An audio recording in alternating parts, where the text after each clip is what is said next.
Kia ora koutou. Ngā mihi atu ki ngā iwi o te upoko o te ika Maui.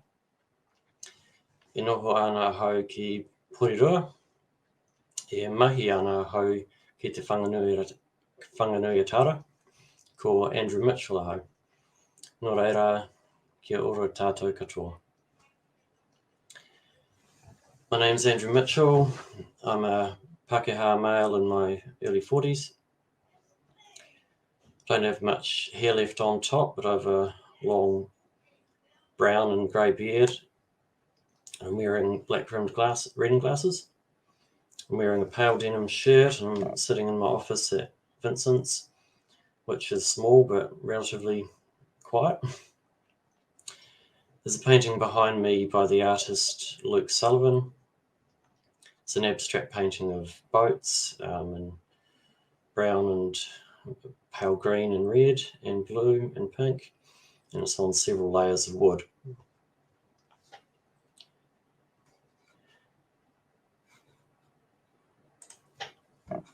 Just a bit of a background about me. I'm the senior art tutor at Vincents Art Workshop in central Wellington.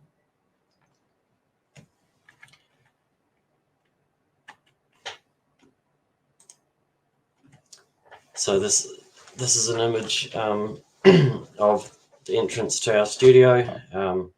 It's just down an alleyway off Willis Street, which is the main street of Wellington. And there's some doors at the front which we can open wide in summer so that people can come in and the fresh air can come in. So we're a creative space providing access to free arts facilities and tuition. We have a strong focus on mental wellness and working with people living with disabilities, but everyone is welcome to attend Vincents. So we have quite a wide range of people coming to use our space. This is an image of one of our Tuesday morning workshops, which was run by Sam Ducker-Jones, and making miniature clay sculptures. And so there's a group of people sitting around looking at the examples that Sam's brought in for the class.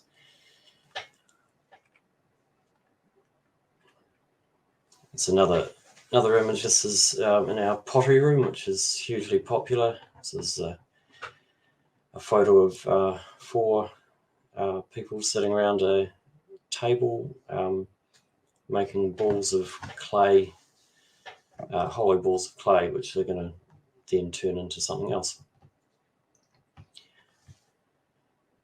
So I've worked at Vincents for the past 17 years, teaching a wide range of subjects, including ceramics, mosaics, printmaking, wood carving, and lots more things. I've organised over 230 community art exhibitions to showcase the amazing artwork of the artists that work in this space. My colleagues and I teach weekly classes in the studio, and we also have an art outreach service at Te Whare o Matairangi Mental Health Ward at Wellington Hospital. I've also taught community art education classes for 11 years at local high schools, teaching mosaics and printmaking. I have a studio at my home where I live with my wife and 2 kids in Whitby, Porirua. In my own art practice, I specialise in wood sculpting and ceramics, with a particular interest in native birds, usually involving their skulls. So this is an image of one of my artworks, which is a takahea skull carved out of tōtara at life scale, and then it's attached to a keychain with keys in various coloured woods.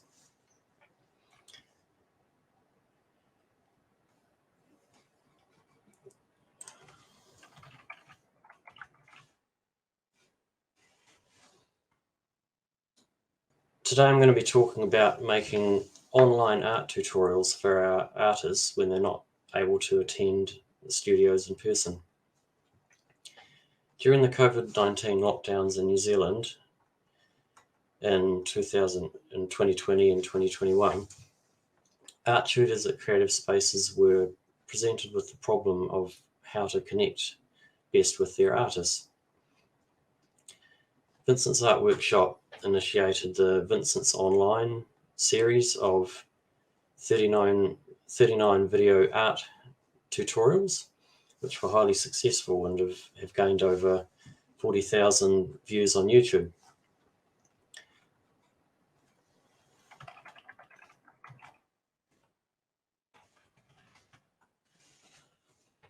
To produce these videos,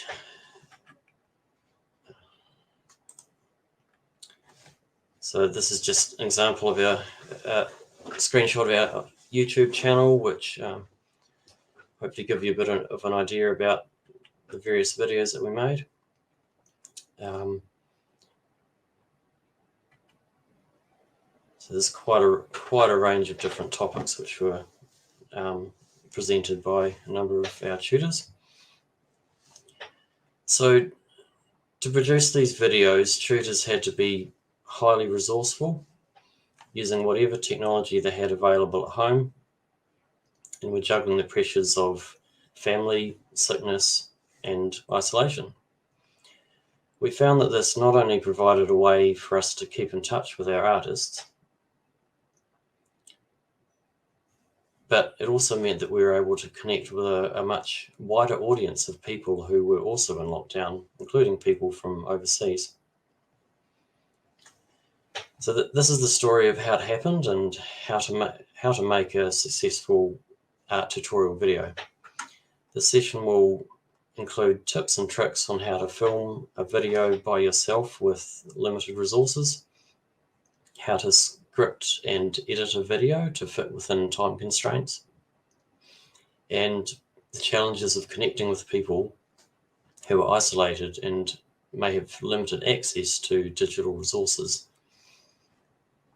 The session will also cover the ongoing challenges of accessibility in digital media and what we could have improved upon to ensure deeper engagement with our artists and the wider online community. Please remember to add any questions or comments into the Q&A tab, and I'll attempt to address those towards the end of the session.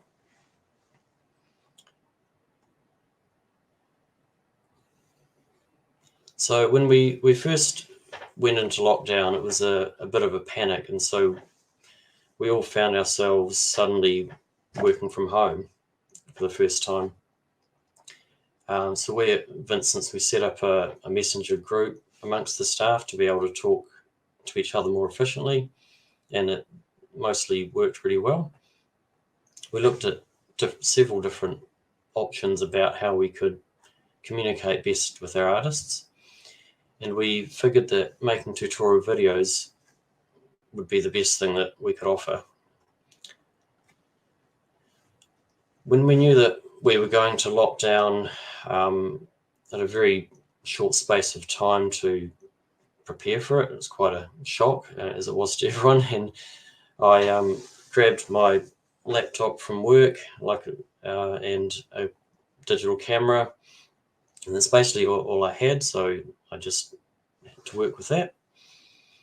For pretty much all the videos that I made during that time, I used the video editing software that is built into Windows.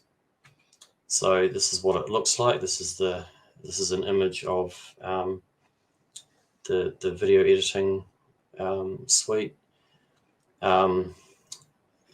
When I used it for the recent video that we made for this conference. So it's a very, very basic program, but you know, I found that if you kept it simple and had everything set out in sequence, that it was fine, and you can add in photos and graphics and basic titles and audio and music files. I know that other colleagues of mine used what they had available at the time. One of my other colleagues, Shah, had a Mac laptop, and they filmed their videos using the camera on the laptop because that's what they had available at the time. So this is an image of Shah, a sort of close-up image of her with a this is a video about making sellotape sculptures, which is one of her specialties, and she's holding up a bird made out of plasticine, which she's going to cover in sellotape. And yeah, she edited her videos in iMovie, which is again sort of a reasonably straightforward program to use. Another one of my colleagues, Daisy, had a digital camera and a computer. So this is an image of her seated at a table with a sewing machine in front of her. She was doing a video on how to use a sewing machine, and there's a very bright green painted background in the wall behind her, which gave a really great background to the image. So she used DaVinci Resolve, which is a very high-powered video editing suite, and it's actually free. You can download it off the internet, and we've been using that at Vincents to edit some of the artist spotlight videos that we've been making recently. And there's a lot more options in this program, especially in terms of being able to layer different video files and audio on top of each other. So that gives you a lot more options, and a lot more options in terms of adding titles and transitions and special effects.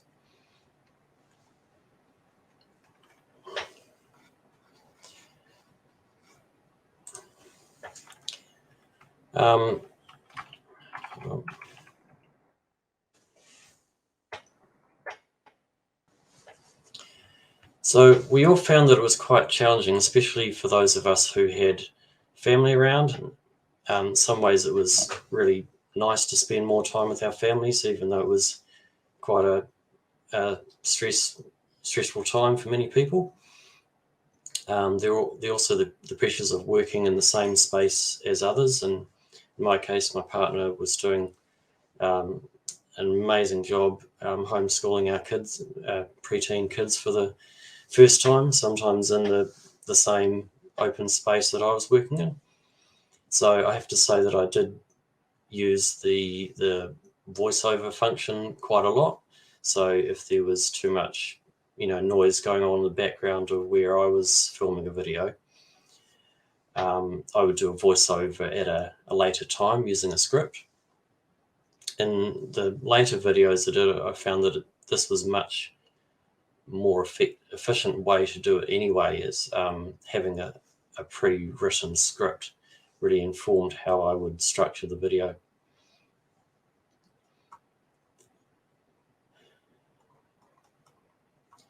So the first, I'm going to share a few of the videos that I made during this time. Before I show each video, I'm going to give a brief audio description of what is going to be happening in the video. The videos have got quite a lot of dialogue, so I'll audio describe first and then let the dialogue play along with the video. So the first video I want to share is called Modeling an Animal. For this video, I was thinking about materials that people may have at home available to them. I thought that blue tack might be a material that people could have available at home when they didn't, as opposed to clay. So I thought that modeling a little animal out of blue tack could be fun. The first video that I'd made during the lockdown had involved throwing on a potting wheel, which is one of the resources I had at home, and it was the first thing I thought of. But I got a bit of feedback that that wasn't something that many people had access to at home. So I had to think a bit about, what people could do with very limited resources. So this technique was based on one that we often use in our clay room at Vincents. So sort of applied that to the blue tack. All of the video examples I'll show today use a time-lapse technique, which means I've sped up the footage to dramatically condense the time involved to create the artworks. So the video starts with the camera pointed at me. I'm sitting in my studio, which is in the garage underneath my home. I used this space to make several videos during the lockdowns. I start by explaining what I'm going to do in the video. The camera then cuts to a close-up shot of my hands working at a desk with a small egg-shaped piece of blue tack and some tools which I used to shape them all. I then demonstrate how to make a little dog using a technique where you pull all of the features of the animal, such as the legs, out of the one piece. This is followed by a short stop motion of this dog meeting another one of its friends. The camera then cuts to me showing a few other examples of animals which I've made using this technique in polymer clay and ceramics. So I'll play that first video now.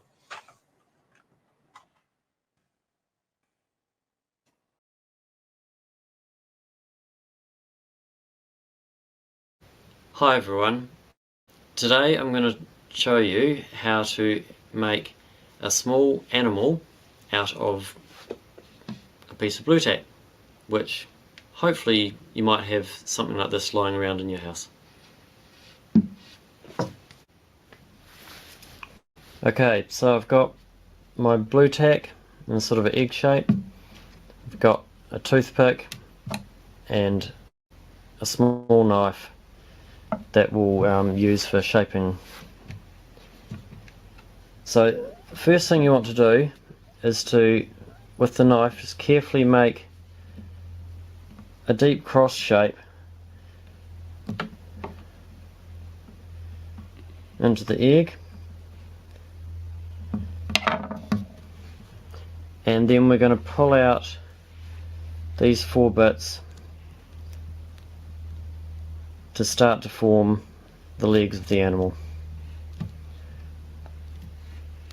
And this animal, it can become any animal that you want it to be, really, that's got 4 legs.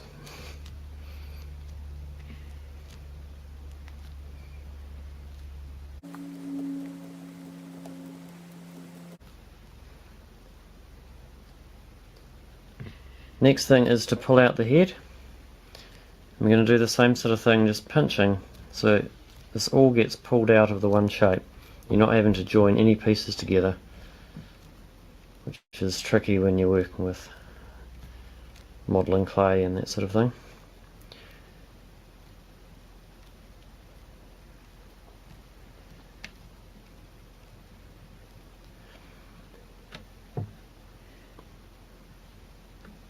And then we're going to do the same for the tail. Pinching out.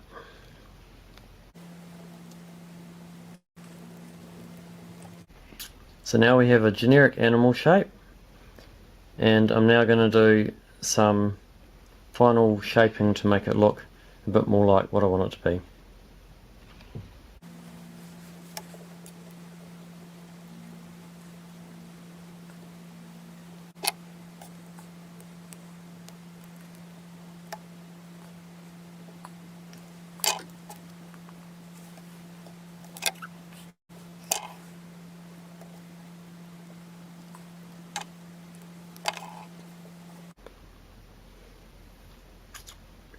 Here we have a little dog.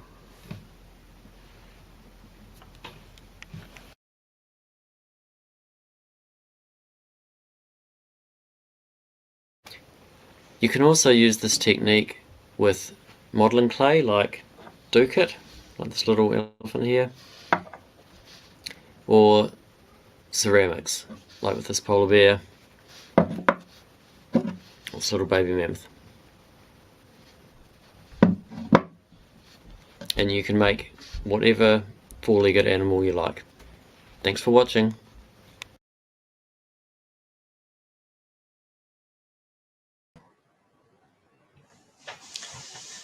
So yeah, you might have noticed on the credits that the camera person was Luca Mitchell, so that's my son, so I had to co-opt a bit of help from the whānau there to make some of these videos. So the next video I want to show is called Drawing an Object Using Wireframe Technique. So again, I was thinking about resources that people may have at home. And I was thinking that if people had pencil and paper or charcoal and paper or pen and paper and some household objects that they could find around the house, they could still do a life drawing, a still life drawing. Sorry. So I wanted to explain the technique that I often use, which is creating a three-dimensional imaginary box around an object. It really helps me to sit that object in space compared with the other objects or surfaces that are around it, and to get the perspective right. This video was much more complicated than the first one I showed. It is several different visual elements, film and graphics, and still images, graphics, and video. So I found that the only efficient way to achieve this was to storyboard the whole thing before starting to film. This involved sketching out the camera angles and still images in sequence using rough thumbnail sketches.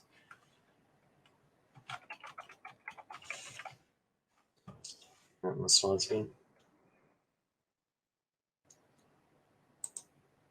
So this is an example of a rough storyboard that I did for the Welcome to Vincents video that we filmed recently for the conference. So this is the sort of thing that I was doing often with the videos that I was making during the lockdown, and often I would also I'd sometimes actually get the script and then do thumbnails under each section of the script. That was really helpful as well. So as you can, if you can see this, it's some very rough sketches which just sort of show the camera angles that I'm wanting to use, basically with stick figures and and arrows to show the flow of all the different shots, and then sort of was able to relate that to how it all looked in the video editing software.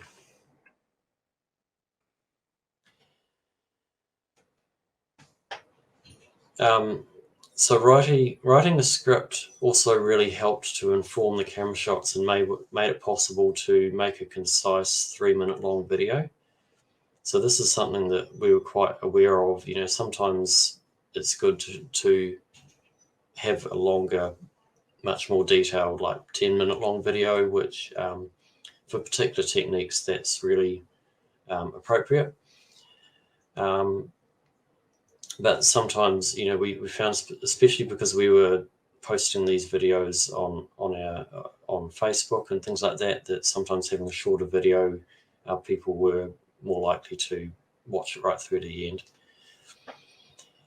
Having a script also made it a lot easier to record separate voiceover files.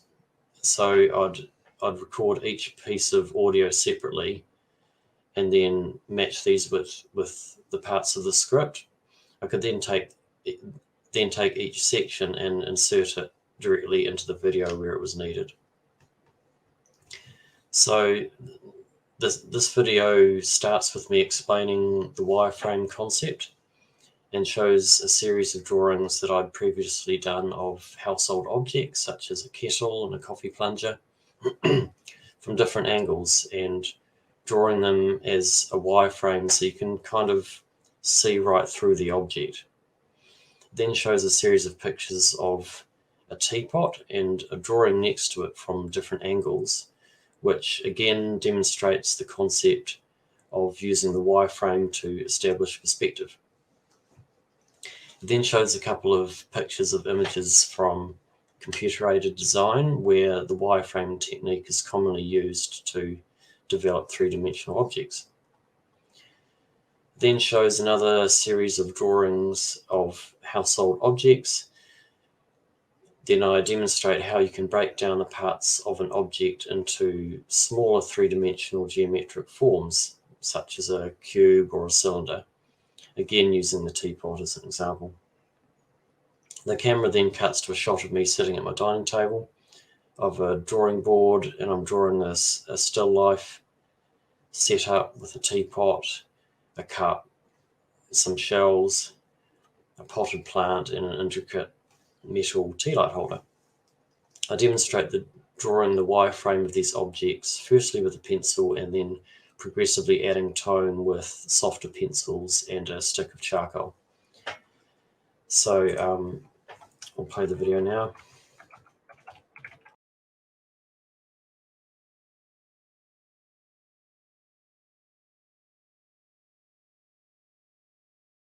One of the challenging aspects of still life drawing can be drawing objects in perspective.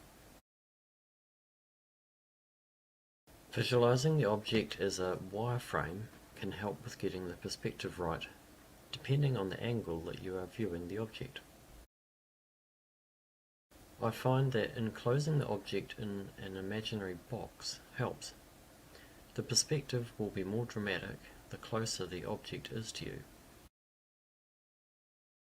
Computer animators use the wireframe technique to build three-dimensional forms that can move in a virtual space. Designers using 3D printers also use this concept to build up an object using multiple layers. A wireframe can help visualize the three-dimensional form as you imagine what the object looks like as if it is transparent. This can really help to describe a three-dimensional form in 2 dimensions, such as in a drawing or painting. Drawing everyday objects around your house can be a good way to practice. An object can be broken down into simple 3D forms or polyhedrons, such as a cube, a cylinder, and a cone. These forms join together to describe more complex forms which fit inside. To draw this teapot, for instance, I've broken down the object into an oval-shaped cylinder for the body, a cylinder and a sphere for the spout, and an arch for the handle, after deciding on the viewing angle. I then add the smaller forms that make up the details, such as a cone and a smaller cylinder for the teapot lid. Now I am adding the teapot into a still life arrangement. I apply the same technique of putting the objects into boxes, using the lines of the tablecloth to help work out the perspective. The cup at the front, for instance, has a more dramatic angle compared with the pot plant, as the cup is closer to me.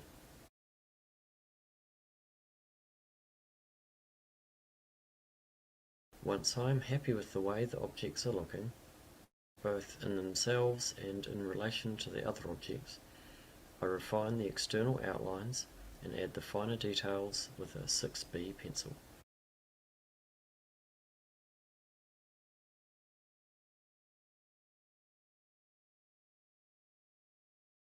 Then I use charcoal to add tone to the forms to finish the drawing.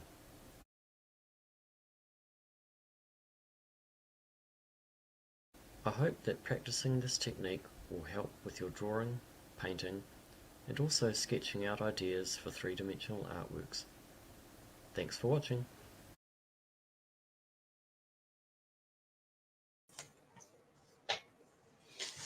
So the next video I want to show is called Layering with Acrylics. I wanted to demonstrate a painting technique which involves painting the background first before you paint any objects that are in front of that background. This is a technique that I use when I paint in acrylics and oils, and I find it gives a really rich, deep, layered effect.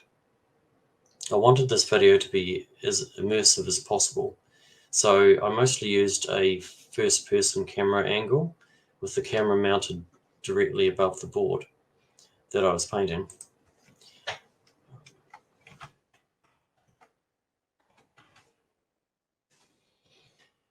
I found the only way that I could do this was to use a tripod, but to mount the camera hanging underneath by turning the central pole upside down. You can sort of almost see it in this picture. So I've got my still life set up and all my materials, and I've got my script there as well.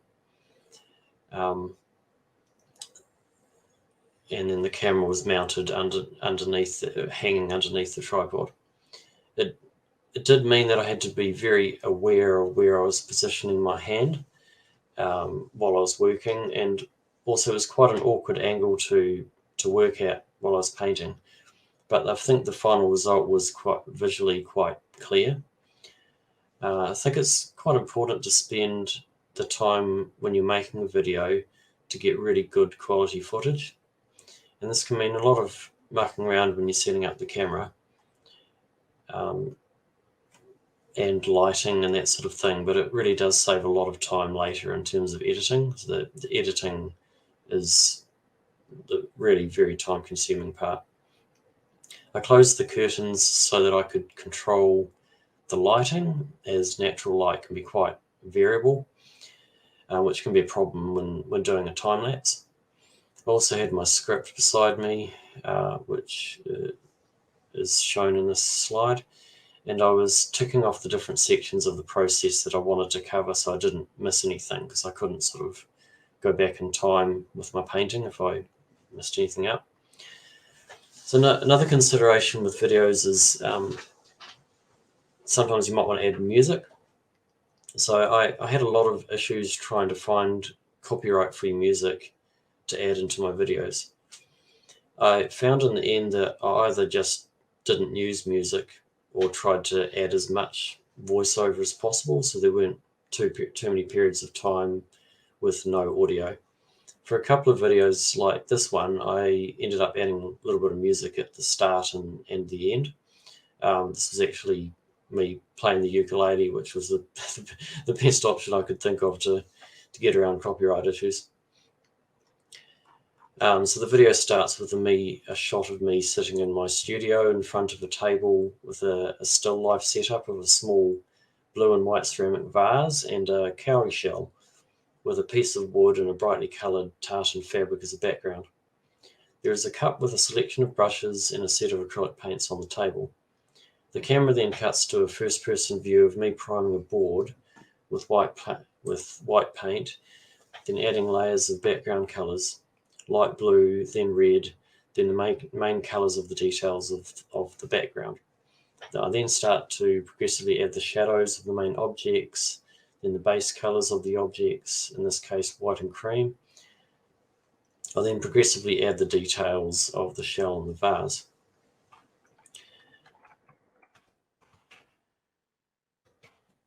So yeah, we'll play the video now.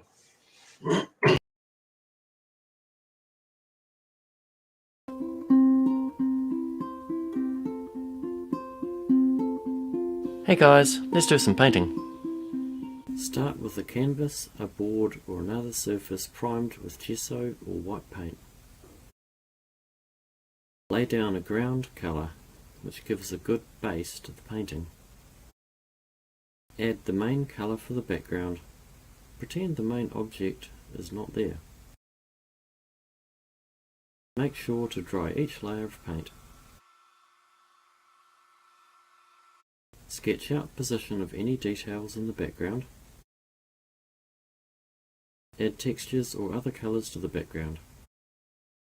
We are working back to front in space, which makes it easier than adding details to the background at the end. Remember to dry in between each layer. Add any shadows. You can slightly water down the paint or use a thinning medium for this. Sketch out position of the main subject matter. Add the main base colour for the object. You can add a small amount of white to the colour to get better coverage. Add any shadows. Add the midtones and blend into the shadows. Add textures and fine details to the object. This process can also be used with other paints such as oils and gouache. Just remember to let the paint dry between layers. Add any highlights or other final details to complete your painting. Layering from back to front will add depth and richness to your painting. Thanks for watching.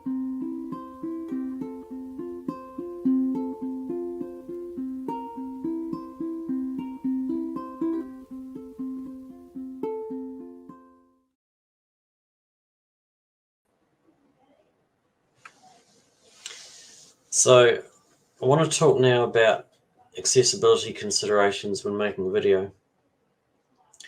When you upload a video to YouTube, it does have a function to automatically generate closed captions. However, if you already have a script, you can actually copy and paste the script into the subtitle editing section and make sure that the text lines up with what's happening on the screen. It is recommended to use closed captions in YouTube rather than adding your own captions before uploading to YouTube. This is because users can choose to turn the captions on or off depending on what is best for them. They can also choose to move the captions around the screen. So I created these videos a couple of years ago, and since then I've thought a lot about what I could have done differently in terms of voiceover and audio description. To be honest, I didn't know a lot about audio description at the time, but since learning a lot more about it in recent times, I've thought that I probably would have done things a little bit differently. And it's something that I think everyone's going to need to consider a lot more going forward in all types of visual media. There are also many issues to consider for people with low vision as well, including making sure that your video contains as much visual contrast as possible. And the greater the resolution of the video, the better. And also, especially because most people are viewing videos online on their phones these days, and so the screens are a lot smaller, so the bolder the visuals and the better the contrast that you can have, that really improves accessibility.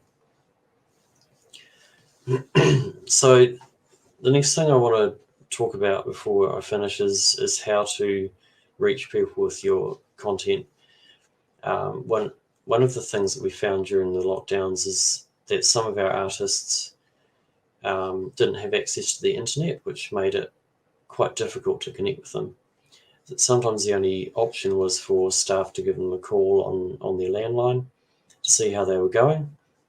But we were only able to do this in a few cases because we didn't have all of the contact details on hand.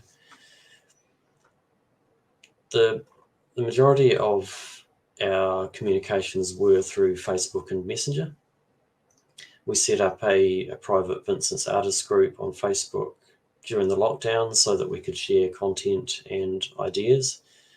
So that's where we put all of the announcements about how we were doing things during the different alert levels, and people were quite easily able to give feedback through that format. And we've continued that group on, so it's been really valuable. What we did worry about a lot was the people who weren't able to connect through those mediums once we opened our studio again in level 2. When some of the artists started to come back, I had a number of conversations with people who lived alone, and some of whom literally weren't able to talk to anyone else for about 6 weeks. And they often didn't know about the tutorials that we've been creating, so it was actually quite hard to hear. So yeah, I've been thinking a lot about, and I'm really interested to find out more about what other people's experiences were during the last couple of years about connecting with artists when they're not able to make it into the studio. No, ever since we've opened up again fully, there've been some artists who, because of having pre-existing health conditions, felt a lot less comfortable coming into a shared communal space. The other thing is that because we had time as staff to create these videos, because we weren't physically in the studio running the space, and we were working from home, but we had time to do it. And when we were back open again in the studio, communicating online and creating content became more difficult. So when we went to level 2, we had one shooter continuing to work from home for a week. And we took turns during that, creating content, and the rest of us would be in the studio. Now that we're really fully back open again, which is fantastic, finding the time to create online content is a lot more challenging. But we, as an organisation, would really love to do a lot more of it. So it becomes a question of time and resourcing. But yeah, the other thing is that having this online connection meant that as an organisation, we were able to connect with people from around New Zealand who wouldn't usually be able to come to Vincents. And there are quite a few views on YouTube from people overseas as well. It's also great to see other videos being created from creative spaces around New Zealand during the lockdowns. It was really cool to be able to connect that way as well, and to know that there were other people out there doing the same mahi. So it was really encouraging. So thanks to all of you who put the time in and had the resources to do so. So we're just about out of time. The only question we've got coming through was, am I on Instagram? Yes, I do put my work on Instagram, so I can send a link to that if you're interested. So yeah, I just want to say thanks so much for joining the session today, and let's keep the conversation going amongst tutors. So yeah, thanks again for joining my session. Ngā mihi atu kia koutou katoa.